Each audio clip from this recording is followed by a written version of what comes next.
The first video that your intended student watches after they visit your course landing page is the promo video. Hello, I'm Darren Stanton. After they watch the promo video, students can watch free preview lectures. And what these serve as is basically salt water to get students interested in the rest of your content and to ultimately buy your course. Free preview lectures give students an idea of the instructor's teaching style, as well as the quality of delivery of the course. Free preview lectures need to be a minimum of 10 minutes. Udemy will enable free preview for at least 10 minutes of your course content, which the student can watch on the course landing page before they decide to buy the course.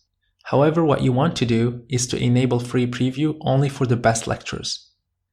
And what I mean by the best lectures is lectures that are capable of convincing the student that the course is the right course for them.